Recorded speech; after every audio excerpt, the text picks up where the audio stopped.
ಇಂದು ಶ್ರೀರಾಮ ನವಮಿ. ಸೀತಾ ಲಕ್ಷ್ಮಣ ಹನುಮತ್ ಸಮೇತ ಶ್ರೀರಾಮನ ಅನುಗ್ರಹ ಪಡೆಯಲು ಇಂದಿಗಿಂತ ಉತ್ತಮ ದಿನವೇ ಇಲ್ಲ. ಅಸಾಧ್ಯವನಿಸಿದ ಕೆಲಸವು ಕ್ಷಣಗಳಲ್ಲಿ ಸಾಧ್ಯ. ಈ ಶ್ರೀರಾಮ ಸ್ತೋತ್ರವನ್ನು ಕೇಳಿದರೆ ಫಲ ಖಚಿತ.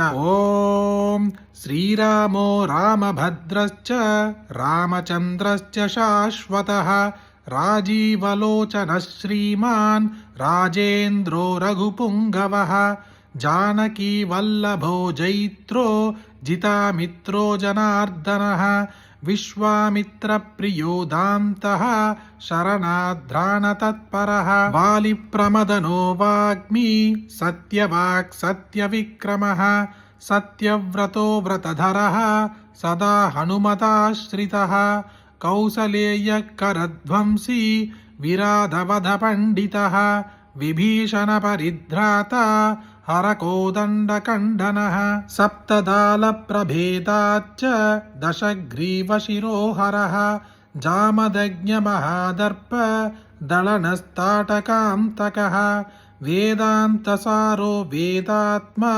ಭವರೋಗಸ್ಯ ಭೇಷಜಂ ದೂಷಣತ್ರಿಶಿರೋಹಂತ ತ್ರಿಮೂರ್ತಿಸ್ತ್ರಿಗುಣಾತ್ಮಕಃ ತ್ರಿವಿಕ್ರಮಸ್ತ್ರಿಲೋಕಾತ್ಮ ಪುಣ್ಯಚಾರಿತ್ರಕೀರ್ತನಃ ತ್ರಿಲೋಕರಕ್ಷಕೋದ್ಧನ್ವಿ ದಂಡಕಾರಣ್ಯಕರ್ದನಃ ಅಹಲ್ಯಾ ಶಾಪಶಮನಃ ಪಿತೃಭಕ್ತೋ ವರಪ್ರದಃ ಜಿತೇಂದ್ರಿಯೋ ಜಿತಕ್ರೋಧೋ ಜಿತಾಮಿತ್ರೋ ಜಗದ್ಗುರುಃ ವೃಕ್ಷವಾನರ ಸಂಘಾತಿ ಚಿತ್ರಕೂಟ ಸಮಾಶ್ರಯಃ ಜಯಂ ತದ್ರಾಣ ವರದಃ ಸುಮಿತ್ರಾ ಪುತ್ರ ಸೇವಿತಃ ಸರ್ವದೇವಾದಿದೇವಶ್ಚ ಮೃತವಾನರ ಜೀವನಃ ಮಾಯಾ ಮಾರೀಚ ಹಂತಾ ಚ ಮಹಾದೇವೋ ಮಹಾಭುಜಃ ಸರ್ವದೇವಸ್ತುತಃ ಸೌಮ್ಯೋ ಬ್ರಹ್ಮಣ್ಯೋ ಮುನಿ ಸಂಸ್ತುತಃ ಮಹಾಯೋಗಿ ಮಹೋಧಾರಃ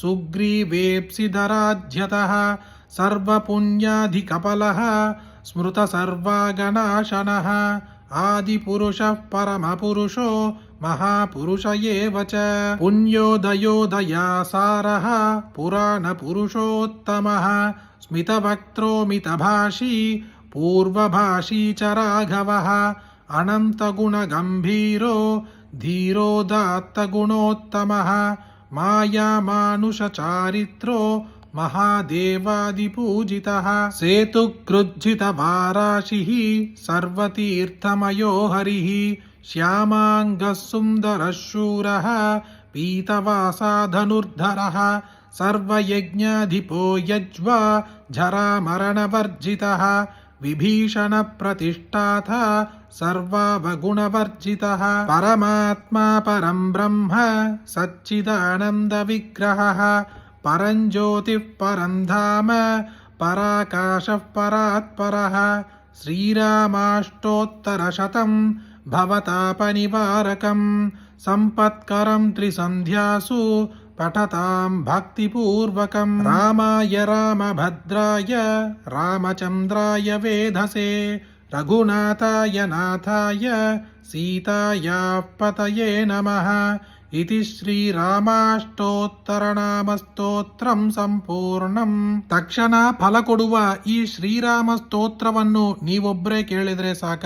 ನಿಮಗೆ ಗೊತ್ತಿರುವ ಎಲ್ಲರಿಗೂ ಶೇರ್ ಮಾಡಿ, ಈ ವಿಡಿಯೋಗೆ ಲೈಕ್ ಮಾಡಿ. ಮತ್ತೊಂದು ವಿಡಿಯೋದಲ್ಲಿ ಸಿಗೋಣ.